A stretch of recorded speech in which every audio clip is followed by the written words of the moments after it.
Hello everyone welcome you all in your own channel learn everything. So ਅਸੀਂ ਜਿਵੇਂ ਕਿ ਕਰ ਰਹੇ ਸੀ classification of element and periodicity in property ਦੀ 100 ਕੁਐਸਚਨ ਦੀ ਸੀਰੀਜ਼, ਜਿਹਦੇ ਵਿੱਚ ਪਾਰਟ 3 ਦਾ ਨੈਕਸਟ ਕੁਐਸਚਨ ਹੈ ionic radius in the group while moving down. ਅੱਛਾ, ਜਦੋਂ ਆਪਾਂ ਡਾਊਨ ਦਾ ਗਰੁੱਪ ਜਾਂਦੇ ਹਾਂ ਆਇਨਿਕ ਰੇਡੀਅਸ ਕੀ ਕਰਦਾ, ਜੋ ਮੈਂ ਪਿਛਲੀ ਵੀਡੀਓ 'ਚ ਵੀ ਤੁਹਾਨੂੰ ਜੋ ਅਟੋਮਿਕ ਰੇਡੀਅਸ ਬਾਰੇ ਦੱਸ ਚੁੱਕੀ ਸੀ ਕਿ ਜਦੋਂ ਆਪਾਂ ਡਾਊਨ ਦਾ ਗਰੁੱਪ ਜਾਂਦੇ ਇਹ ਇਨਕਰੀਜ਼ ਕਰਦਾ।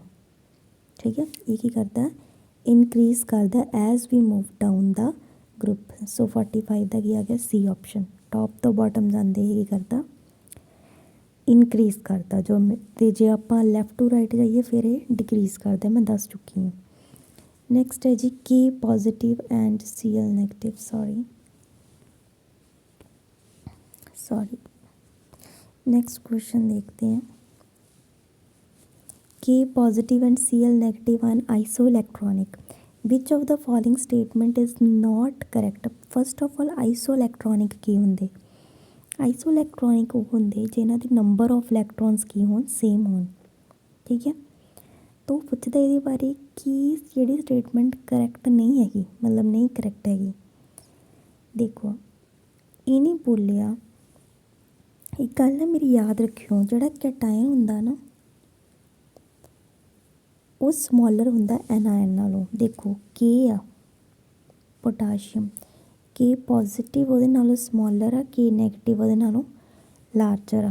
पॉजिटिव मतलब एक इलैक्ट्रॉन वध गया तो सॉरी नैगेटिव मतलब एक इलैक्ट्रॉन वध गया तो पॉजिटिव मतलब एक इलैक्ट्रॉन घट गया। समझे मेरी गल? सो मेरी गल सुनो, आ जिहड़ा के पॉजिटिव है विगर होएगा, गलत हो गया ना, तो C L negative ion smaller हो गया, गलत हो गया। सो उन्हें पूछा which is not correct, C answer साडा करैक्ट नहीं हैगा, क्योंकि जिहड़ा कैटायन हुंदा वो कदी भी वड्डा नहीं हुंदा एनायन नालों। कैटायन ऑलवेज समॉलर हुंदा एनायन नालों। ठीक है, सो इस करके इत्थे दा जिहड़ा कैटायन हुंदा जित्थे पॉजिटिव चार्ज इहने वड्डा करता, ये तो गलत हो गया, क्योंकि कैटायन जिहड़ा समॉलर हुंदा, एनायन की हुंदा लार्जर हुंदा। तो इत्थे ही कन्फ्यूजन हो गई, इस करके गलत हो गया। ठीक है, 47th नैक्सट ये देखना किहड़ियां आइसो इलैक्ट्रॉनिक स्पीशीज़ आ। सिंपल है, इस तुसी नंबर ऑफ इलैक्ट्रॉन्स जेडे कट के देख लो 47 पे। ये देखो बी आंसर आना, मैं तुहानूं दसदी किद्दां। नाइट्रोजन दे किन्ने हुंदे 7, एटॉमिक नंबर किन्ना दा 7, 3 नैगेटिव मतलब 3 इलैक्ट्रॉन विच जमा हो गए, 7 3 बन गया 10। एफ दा एटॉमिक नंबर किन्ना हुंदा 9, 9 च एक नैगेटिव उपर ते एक जोड़िया किन्ने बन गए 10। सोडियम दा किन्ना हुंदा 11, एक पॉजिटिव मतलब एक घटाना, 11 च एक कड्डे 10, सारे च 10 आ गए, तो ये बन गई आइसो इलैक्ट्रॉनिक स्पीशीज़। कुछ नहीं करना, एटॉमिक नंबर पता होने चाहिए। एक पॉजिटिव मतलब एक घटाना, 2 पॉजिटिव मतलब 2 घटा देने, एक नैगेटिव मतलब एक वधा देना, 2 नैगेटिव मतलब 2 घटा देने, 3 नैगेटिव मतलब 3 वधा देने। सो सिंपल। नैक्सट है जी which of the following transitions will involve maximum amount of energy. ये बहुत इंपॉर्टेंट क्वेश्चन है। देखो जी थर्ड आयोनेशन एनर्जी होंगी ना वो ज़्यादा होंगी सैकेंड नालों, तो सैकेंड किहदे नाल ज़्यादा होंगी फस्ट नालों। समझे मेरी गल? तो मैक्सिमम अमाउंट ऑफ एनर्जी जी है इस अकॉर्डिंग,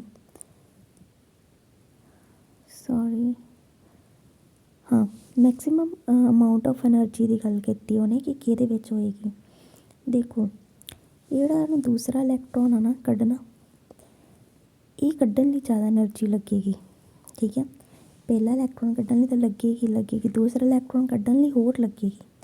सो इस अकॉर्डिंग जिहड़ा है, क्योंकि जिहड़ी थर्ड आयोनाइजेशन एनर्जी है ना वो ज़्यादा होंगी सैकेंड नालों, सैकेंड वाली थर्ड नालों भी ज़्यादा होंगी, सॉरी सैकेंड वाली फस्ट नालों ज़्यादा होंगी है। मतलब आ गल होंगी आयोनाइजेशन एनर्जी जी थर्ड होंगी ना वो ज़्यादा होंगी सैकेंड नालों, तो सैकेंड वाली ज़्यादा होंगी पहली नालों। ये ऑर्डर याद रखियो। तो इसलिए आह वाला जिहड़ा है ना सी ऑप्शन इच ज़्यादा तुहानूं एनर्जी लगेगी। क्लीयर? और देखो आई गया अगे क्वेश्चन ऑर्डर वाला, तो मैं दस कि थर्ड ज़्यादा होंगी सैकेंड नालों, सैकेंड ज़्यादा होंगी फस्ट नालों। सी ऑप्शन ही आ गया, ये आंदा भी क्वेश्चन सौखा ही है। Which group of element show lowest ionisation enthalpy. किहड़ा ग्रुप ऑफ एलीमेंट शो करदा घट आयोनेशन एंथैल्पी नूं। देखो आयोनेशन एंथैल्पी पहला समझो हुंदी की आ। मान लो तुसीं एक इलैक्ट्रॉन बाहर कड्ढना, एक इलैक्ट्रॉन बाहर कड्ढना, उन्होंने बाहर कड्ढण लई जिहड़ी एनर्जी चाहिदी आ ਉਹਨੂੰ ਕਹਿੰਦੇ ਆਪਾਂ ਆਇਓਨਾਈਜੇਸ਼ਨ ਐਂਥੈਲਪੀ। ਅਤੇ ਜਿਹੜੀਆਂ ਅਲਕਲੀ ਮੈਟਲਸ ਹੁੰਦੀਆਂ ਇਹਨਾਂ ਲਈ ਬਹੁਤ ਘੱਟ ਹੁੰਦੀ, ਕਿਉਂਕਿ ਇਹਨਾਂ 'ਚ ਬੈਲੈਂਸ ਇਲੈਕਟ੍ਰੋਨ ਇੱਕ ਹੁੰਦਾ NS1, ਜਿਹਨੂੰ ਕੱਢਣਾ ਬੜਾ ਈਜ਼ੀ ਆ। ਸੋ ਇਸ ਲਈ ਇੰਨੀ ਐਨਰਜੀ ਲੱਗਦੀ ਨਹੀਂ, ਇਸ ਲਈ ਲੋਐਸਟ ਆਇਓਨਾਈਜੇਸ਼ਨ ਐਂਥੈਲਪੀ ਹੁੰਦੀ ਇਹਨਾਂ ਦੀ। ਯਾਦ ਹੀ ਰੱਖ ਲਿਓ ਕਿ ਇਹਨਾਂ ਦੀ ਘੱਟ ਹੁੰਦੀ ਅਲਕਲੀ ਮੈਟਲ ਦੀ। The first enthalpy of element are in the order. ਦੇਖੋ ਇਹ ਲਈ ਤੁਹਾਨੂੰ ਨਾ ਪੀਰੀਓਡਿਕ ਟੇਬਲ ਨੂੰ ਤਾਂ ਧਿਆਨ ਦੇਣਾ ਪੈਣਾ, ਕਿਉਂਕਿ ਜਦੋਂ ਆਪਾਂ ਇੱਧਰ ਨੂੰ ਜਾਣਾ ਇਹਨੇ ਇਨਕਰੀਜ਼ ਕਰਨਾ, ਜਦੋਂ ਡਾਊਨ ਦਾ ਗਰੁੱਪ ਜਾਣਾ ਇਹਨੇ ਡਿਕਰੀਜ਼ ਕਰਨਾ। ਤਾਂ ਇਸ ਲਈ ਤੁਹਾਨੂੰ ਨਾ ਇਹ ਐਲੀਮੈਂਟਸ ਦੇਖਣ ਲਈ ਉੱਤੇ ਤੁਹਾਨੂੰ ਪਹਿਲਾਂ ਪੀਰੀਓਡਿਕ ਟੇਬਲ ਦੇਖਣਾ ਪੈਣਾ। ਠੀਕ ਹੈ, ਜੇ ਤੁਸੀਂ ਦੇਖਿਓ ਆਹ ਵਾਲਾ ਆਰਡਰ ਆਉਣਾ ਉਸ ਅਕੋਰਡਿੰਗ। ਠੀਕ ਹੈ, ਇਹ ਪੀਰੀਓਡਿਕ ਟੇਬਲ ਬਣਾ ਕੇ ਬਸ ਇੰਨਾ ਯਾਦ ਰੱਖਿਓ ਕਿ ਆਇਓਨਾਈਜੇਸ਼ਨ ਐਂਥੈਲਪੀ ਨੇ ਜਦੋਂ ਸੱਜੇ ਤੋਂ ਖੱਬੇ ਜਾਣਾ, ਖੱਬੇ ਤੋਂ ਸੱਜੇ ਜਾਣਾ ਅਤੇ ਵਧਣਾ, ਉੱਪਰੋਂ ਥੱਲੇ ਜਾਣਾ ਅਤੇ ਇਹਨੇ ਘਟਣਾ। Ionisation enthalpy of nitrogen. ਹਾਂ ਬਟ ਤੁਸੀਂ ਇੱਕ ਐਕਸੈਪਸ਼ਨ ਦੇਖਿਓ, ਜਦੋਂ ਆਪਾਂ ਜਾਂਦੇ ਹਾਂ ਨਾ ਇਹ ਹੁੰਦਾ BCNOF। ਤਾਂ ਮੈਂ ਤੁਹਾਨੂੰ ਦੱਸਿਆ ਇੱਧਰ ਨੂੰ ਜਾਂਦੇ ਵੱਧਦੀ ਆ, ਅਤੇ ਕਿਹਦੀ ਜ਼ਿਆਦਾ ਹੋਣੀ ਚਾਹੀਦੀ, ਆਕਸੀਜਨ ਦੀ। ਪਰ ਇੱਥੇ ਐਕਸੈਪਸ਼ਨ ਆ ਜਾਂਦੀ ਨਾਈਟ੍ਰੋਜਨ ਦੀ ਵੱਧ ਜਾਂਦੀ ਆਕਸੀਜਨ ਨਾਲੋਂ। ਕਾਰਨ ਦੱਸਦੀ ਮੈਂ।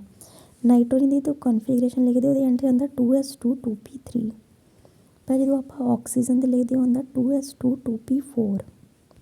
ਠੀਕ ਹੈ, ਹੁਣ ਆਹ ਦੇਖੋ ਪੀ ਦੇ ਮੈਂ ਤੁਹਾਨੂੰ ਦੱਸਿਆ ਸੀ ਪਿਛਲੀ ਵੀਡੀਓ 'ਚ, ਪੀ ਦੇ ਟੋਟਲ ਔਰਬਿਟਲ ਕਿੰਨੇ ਹੁੰਦੇ 6, 3 ਔਰਬਿਟਲ ਹੁੰਦੇ, 6 ਇਲੈਕਟ੍ਰੋਨ ਹੁੰਦੇ, ਯਾਨੀ 3 ਦੀ ਫਿਲਿੰਗ ਕਰੋ, ਹਾਫ ਫਿਲਡ ਹੋ ਗਏ ਸਾਰੇ। ਅਤੇ ਮੇਰੀ ਨਾ ਇੱਕ ਗੱਲ ਯਾਦ ਰੱਖ ਲਿਓ, ਯਾਦ ਜਿਹੜੀ ਵੀ ਕਨਫੀਗਰੇਸ਼ਨ ਹਾਫ ਫਿਲਡ ਹੋਵੇ ਜਾਂ ਫਿਰ ਫੁੱਲੀ ਫਿਲਡ ਹੋਵੇ ਉਹ ਵੈਰੀ ਵੈਰੀ ਵੈਰੀ ਸਟੇਬਲ ਹੁੰਦੀ। ਪੀ ਦਾ ਹਾਫ ਫਿਲਡ ਹੁੰਦਾ 3, ਫੁੱਲ ਫਿਲਡ ਹੁੰਦਾ 6, ਐਸ ਦਾ ਹਾਫ ਫਿਲ ਹੁੰਦਾ 1, ਫੁੱਲ ਫਿਲ ਹੁੰਦਾ 2, ਡੀ ਦਾ ਹਾਫ ਫਿਲ ਹੁੰਦਾ 5, ਫੁੱਲ ਫਿਲ ਹੁੰਦਾ 10। ਯਾਨੀ ਕਿ ਕਹਿਣ ਦਾ ਮਤਲਬ ਪੀ ਅਤੇ ਡੀ ਦੀ ਮੇਨ ਕਾਊਂਟ ਹੁੰਦੀ ਹੈ 3 ਜਾਂ 6, 5 ਜਾਂ 10 ਡੀ ਦਾ। ਜੇ ਤੁਹਾਨੂੰ ਮਿਲਦਾ ਕਨਫੀਗਰੇਸ਼ਨ 'ਚ ਐਂਡ 'ਤੇ ਉਹ ਬਹੁਤ ਜ਼ਿਆਦਾ ਸਟੇਬਲ ਹੋਏਗੀ। ਸੋ ਇਹੀ ਕਾਰਨ ਹੁੰਦਾ ਕਿ ਜਦੋਂ ਮੈਂ ਨਾਈਟ੍ਰੋਜਨ ਤੋਂ ਆਕਸੀਜਨ ਜਾਂਦੀ ਹਾਂ ਇੱਧਰ ਨੂੰ, ਆਇਓਨਾਈਜੇਸ਼ਨ ਐਂਥੈਲਪੀ ਵਧਣੀ ਚਾਹੀਦੀ ਆਕਸੀਜਨ ਦੀ, ਬਟ ਨਾਈਟ੍ਰੋਜਨ ਦੇ ਕੇਸ ਦੇ ਵਿੱਚ ਉਹਦੇ ਕੋਲ ਐਂਡ 'ਤੇ ਹੁੰਦਾ 2s2 2p3, ਯਾਨੀ ਕਿ ਲਾਸਟ ਵਾਲਾ ਇਲੈਕਟ੍ਰੋਨ ਤਾਂ ਇੱਥੋਂ ਕੱਢਣਾ ਮੈਂ। ਆਇਓਨਾਈਜੇਸ਼ਨ ਐਂਥੈਲਪੀ ਕੀ ਆ, ਲਾਸਟ ਇਲੈਕਟ੍ਰੋਨ ਨੂੰ ਕੱਢਣ ਲਈ ਜਿਹੜੀ ਐਨਰਜੀ ਚਾਹੀਦੀ ਉਹ ਮੈਂ ਕੱਢਣਾ ਇੱਥੋਂ। ਇਹ ਹੈਗੀ ਹਾਫ ਫਿਲਡ। ਠੀਕ ਆ, ਹਾਫ ਫਿਲਡ 'ਚੋਂ ਕੱਢਣਾ ਬਹੁਤ ਔਖਾ ਹੁੰਦਾ। ਕਾਰਨ ਕਿਉਂਕਿ ਹਾਫ ਫਿਲਡ ਜਿਹੜੀ ਆ ਉਹ ਸਿਮਟਰੀ ਆ, ਜਿਹੜੀ ਵੀ ਚੀਜ਼ 'ਚ ਸਿਮਟਰੀ ਆ ਉਹ ਸਟੇਬਲ ਹੁੰਦੀ ਆ। ਸੋ ਇਸ ਕਰਕੇ ਇੱਥੋਂ ਕੱਢਣਾ ਔਖਾ, ਇਸ ਲਈ ਐਨਰਜੀ ਜ਼ਿਆਦਾ ਲਾਉਣੀ ਪੈਣੀ। ਇਸ ਲਈ ਨਾਈਟ੍ਰੋਜਨ ਦੀ ਜਿਹੜੀ ਆ ਆਇਓਨਾਈਜੇਸ਼ਨ ਐਂਥੈਲਪੀ ਉਹ ਵੱਧ ਜਾਂਦੀ ਆ। ਕਾਰਨ ਕੀ ਹੈ, extra stability of half filled orbital. So 52 ਦਾ A ਆਪਸ਼ਨ ਆਨਸਰ ਆ ਜਾਏਗਾ।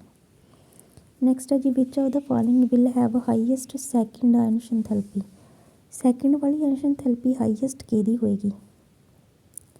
ਦੇਖੋ ਇੱਕ ਇਲੈਕਟ੍ਰੋਨ ਲੂਜ਼ ਕਰ ਦਿਓ ਪਹਿਲਾਂ, ਸਾਰਿਆਂ 'ਚੋਂ ਕਰ ਦਿਓ। ਇੱਥੇ 1 ਆ ਜਾਏਗਾ, ਇੱਥੇ 0 ਆ ਜਾਏਗਾ, ਇੱਥੇ 1 ਆ ਜਾਏਗਾ, ਇੱਥੇ 2 ਆ ਜਾਏਗਾ। ਇੱਕ ਇੱਕ ਇਲੈਕਟ੍ਰੋਨ ਕੱਢ ਦਿੱਤਾ ਮੈਂ। ਹੁਣ ਕੱਢਣ ਤੋਂ ਸੈਕਿੰਡ ਦੇਖਣੀ ਨਾ, ਸੈਕਿੰਡ ਮਤਲਬ ਦੂਸਰਾ ਇਲੈਕਟ੍ਰੋਨ ਕੱਢਣ ਦੀ, ਉਹ ਦੇਖੋ ਹੁਣ ਕੀ ਇਹ 'ਚੋਂ ਕੱਢਣਾ ਔਖਾ ਇਹਦੇ ਵਿੱਚੋਂ। ਕਾਰਨ ਕਿਉਂਕਿ ਇਹ ਕੱਢਤਾ ਬਚ ਗਈ ਪੀ ਦੀ ਫੁੱਲੀ ਫਿਲਡ ਹੋਣੀ। ਮੈਂ ਦੱਸਿਆ ਫੁੱਲੀ ਫਿਲਡ ਕੀ ਹੁੰਦੀ, ਬਹੁਤ ਸਟੇਬਲ। ਉਹ 'ਚੋਂ ਇਲੈਕਟ੍ਰੋਨ ਕੱਢਣਾ ਕੀ ਹੁੰਦਾ, ਬਹੁਤ ਔਖਾ। ਜੇ ਇਲੈਕਟ੍ਰੋਨ ਔਖਾ ਅਤੇ ਐਨਰਜੀ ਵੀ ਜ਼ਿਆਦਾ ਲੱਗੇਗੀ। ਸੋ ਹਾਈਐਸਟ ਆਇਓਨਾਈਜੇਸ਼ਨ ਐਂਥੈਲਪੀ ਇਹਦੀ ਹੋ ਜਾਣੀ। ਕਲੀਅਰ। ਨੈਕਸਟ ਹੈ, which of the following can most easily form unipositive gaseous ion. ਕਿਹੜੇ ਈਜ਼ੀਲੀ ਬਣਾ ਸਕਦੇ ਆ,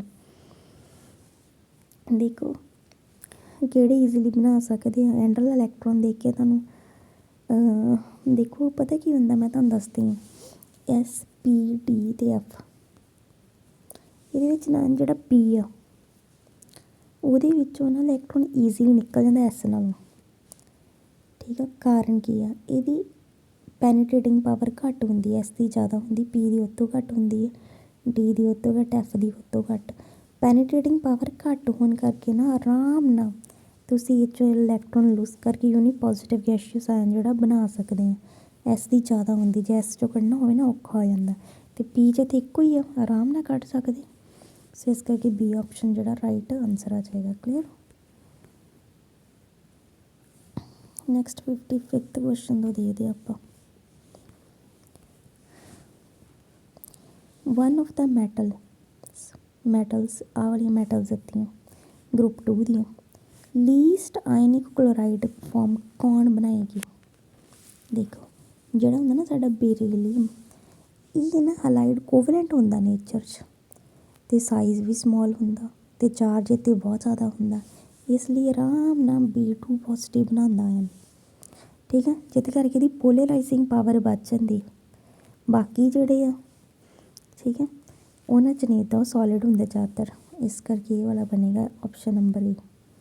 ਬੈਰੀਲੀਅਮ has higher ionisation therapy than boron, ਕਾਰਨ ਬੈਰੀਲੀਅਮ ਦੀ ਕਹਿੰਦਾ ਬੋਰੋਨ ਨਾਲੋਂ, ਕਾਰਨ ਕੀ? ਦੇਖੋ ਕਿਉਂਕਿ ਇੱਥੇ ਨਾ ਰਿਮੂਵ ਕਰਨਾ ਇਲੈਕਟ੍ਰੋਨ 2p ਚੋਂ ਉਹ ਜ਼ਿਆਦਾ ਈਜ਼ੀ ਹੁੰਦਾ ਐਜ਼ ਕੰਪੈਰੀਜ਼ਨ ਟੂ 2s। ਉਹ ਮੈਂ ਕਾਰਨ ਦੱਸ ਦਿੱਤਾ, ਪੈਨੀਟ੍ਰੇਟਿੰਗ ਪਾਵਰ ਜਿਹੜੀ ਐਸ ਦੀ ਜ਼ਿਆਦਾ ਹੁੰਦੀ ਹੈ। ਠੀਕ ਹੈ, ਤੁਸੀਂ ਦੋਨਾਂ ਦੀ ਕੌਨਫੀਗਰੇਸ਼ਨ ਲਿਖਣੀ ਪਹਿਲਾਂ, ਫਿਰ ਤੁਹਾਨੂੰ ਆਹ ਗੱਲ ਸਮਝ ਆਉਣੀ ਜਿਹੜੀ ਮੈਂ ਕਹੀ। ਕੌਨਫੀਗਰੇਸ਼ਨ ਪਿਛਲੀ ਵੀਡੀਓ 'ਚ ਵੀ ਕਿਹਾ, ਸਿੱਖ ਲਓ ਲਿਖਣੀ। ਇਹ ਸਾਡਾ large jump second and third ਐਸ਼ਨ ਥੈਰੇਪੀ ਕਿਹੜੀ ਕੌਨਫੀਗਰੇਸ਼ਨ 'ਚ ਹੀ ਪੁੱਛਿਆ ਉਹਨੇ, ਦੇਖਣ ਨੂੰ ਤੁਹਾਨੂੰ ਮਿਲੇਗਾ। ਦੇਖੋ ਤੁਸੀਂ ਨਾ ਇਹ ਵਾਲਾ ਦੇਖੋ 6 4 10 11 12 13 57 ਦਾ ਦੇਖੋ, ਹਾਂ ਕਿ ਜ਼ਿਆਦਾ ਹੋਏਗੀ। ਦੇਖੋ ਜਿਹੜਾ ਜ਼ਿਆਦਾ ਸਟੇਬਲ ਹੋਏਗਾ ਉਸ 'ਚੋਂ ਕੱਢਣਾ ਔਖਾ ਹੁੰਦਾ ਨਾ, 6 ਤੇ 2 8 ਇਹਦੇ ਵਿੱਚ ਔਖਾ ਹੋ ਜਾਂਦਾ ਤੁਹਾਨੂੰ। ਠੀਕ ਹੈ, ਕਿਉਂਕਿ ਇਹਦੇ ਵਿੱਚ ਬੈਲੈਂਸ ਸ਼ੈਲ ਇਲੈਕਟ੍ਰੋਨ ਜਿਹੜੇ ਉਹ ਕੱਢਣੇ ਈਜ਼ੀ ਨਹੀਂ ਹੈਗੇ। ਠੀਕ ਹੈ, ਇਸ ਕਰਕੇ ਸੋ ਇਹ ਆ ਜਾਏਗਾ। ਨੈਕਸਟ 58 ਆਇਰਨ ਥੈਰੇਪੀ ਦੇਖ ਕੇ ਦੱਸਣਾ ਤੁਸੀਂ ਕਿਹੜਾ ਹੈਗਾ। 58 ਦਾ ਦੇਖੋ ਨੋਵਲ ਐਕਸ ਕੀ ਹੈ, ਇੱਕ ਨੋਵਲ ਗੈਸ ਆ, ਆਹ ਦੇਖੋ ਆ ਦਿੱਤੀਆਂ ਮੋਰੇ ਤੋਂ ਦੇਖਣਾ। ਅਤੇ ਵਾਈ ਕੀ ਹੈ, ਇੱਕ ਅਲਕਲੀ ਮੈਟਲ ਆ, ਅਤੇ ਜ਼ੈਡ ਅਲਕਲਾਈਨ ਅਰਥ ਮੈਟਲ। ਮੈਂ ਕਾਰਨ ਇਹ ਤੋਂ ਦੇਖਦੀ ਤੁਹਾਨੂੰ ਦੱਸਦੀ ਕਿੱਦਾਂ ਪਤਾ ਲੱਗਦਾ ਇਹ ਚੀਜ਼। ਦੇਖੋ ਐਕਸ ਦੇ ਕੇਸ ਦੇ ਵਿੱਚ ਪਹਿਲੀ ਆਇਰਨ ਥੈਰੇਪੀ ਵੀ ਜ਼ਿਆਦਾ, ਅਗਲੀ ਵੀ ਜ਼ਿਆਦਾ, ਅਤੇ ਮੈਂ ਤੁਹਾਨੂੰ ਦੱਸਿਆ ਜ਼ਿਆਦਾ ਕਿ ਇਹਦੀ ਹੁੰਦੀ ਨੋਵਲ ਗੈਸ, ਕਿਉਂਕਿ ਉਹਨਾਂ 'ਚੋਂ ਇਲੈਕਟ੍ਰੋਨ ਕੱਢਣਾ ਔਖਾ ਹੁੰਦਾ, ਹੁੰਦੀਆਂ ਸਟੇਬਲ 6 ਤੋਂ 8 ਇਲੈਕਟ੍ਰੋਨ ਪੂਰੇ ਹੁੰਦੇ ਉਹਨਾਂ ਦੇ। ਠੀਕ ਹੈ, ਹੁਣ ਵਾਈ ਦੀ ਕੀ ਆ, ਘੱਟ ਆ ਸਭ ਤੋਂ, ਉਹ ਕਿਹਦੀ ਹੁੰਦੀ ਅਲਕਲੀ ਮੈਟਲ, ਕਿਉਂਕਿ ਉਹਦੇ ਐਂਡ 'ਚ ਮੈਂ ਤੁਹਾਨੂੰ ਦੱਸਿਆ ਇੱਕ ਇਲੈਕਟ੍ਰੋਨ ਦਾ ਕੱਢਣਾ ਹੀ ਬਹੁਤ ਈਜ਼ੀ ਹੁੰਦਾ। ਇਹ ਬਚ ਗਈ ਦੂਸਰੇ ਨੰਬਰ 'ਤੇ ਆ ਗਈਆਂ ਅਲਕਲਾਈਨ ਅਰਥ ਮੈਟਲ, ਬਸ ਇਸ ਲਈ ਇਹ ਆਨਸਰ ਆ ਗਿਆ। ਨੈਕਸਟ 59 ਇੱਦਾਂ ਹੀ ਫਸਟ ਅਤੇ ਸੈਕਿੰਡ ਦੱਸੀਆਂ ਹੋਈਆਂ। ਠੀਕ ਹੈ, ਇਹਦੇ ਵਿੱਚ ਦੇਖੋ ਇੱਥੇ ਪੁੱਛਿਆ ਉਹਨੇ ਕਿ which of the above element will form halide with formula MX2, ਜਿਹਦੇ 'ਚ 2 ਇਲੈਕਟ੍ਰੋਨ ਕੱਢੀਏ ਆਰਾਮ ਨਾਲ। ਇੱਕ ਇੱਥੇ ਨਾ ਇਹ ਤੁਹਾਨੂੰ ਵੈਲਿਊਜ਼ ਪਤਾ ਹੋਣੀਆਂ ਚਾਹੀਦੀਆਂ ਫਿਲਹਾਲ, ਇਹ ਟੇਬਲ ਮੈਂ ਸ਼ੇਅਰ ਨਹੀਂ ਕੀਤਾ ਤੁਹਾਡੇ ਨਾਲ, ਬਟ ਤੁਸੀਂ ਇੱਥੋਂ ਹੀ ਯਾਦ ਰੱਖ ਲਓ। ਇਹਦਾ ਆਨਸਰ ਜਿਹੜਾ ਥਰਡ ਆ ਨਾ ਸੀ ਆਪਸ਼ਨ ਆਏਗਾ, ਸੋਰੀ, ਜਿਹਦੇ ਵਿੱਚ ਸੈਕਿੰਡ ਅਤੇ ਥਰਡ ਹੈਗੀਆਂ। ਇਹ ਮੈਂ ਤੁਹਾਨੂੰ ਇੱਕ ਆਰਡਰ ਦੱਸ ਦਾਂਗੀ ਨੈਕਸਟ ਵੀਡੀਓ ਦੇ ਵਿੱਚ, ਇਹ 'ਚ ਤੁਹਾਨੂੰ ਇਹ ਕਲੀਅਰ ਹੋ ਜਾਏਗਾ। ਠੀਕ ਹੈ, ਤੋ ਅਸੀਂ ਇਸ ਵੀਡੀਓ 'ਚ ਇੰਨੇ ਕੁਐਸਚਨ ਕਰਦੇ ਹਾਂ, ਨੈਕਸਟ ਵੀਡੀਓ ਦੇ ਵਿੱਚ ਅਗਲੇ ਕੁਐਸਚਨ ਕਰਾਂਗੇ। Thanks for watching the video.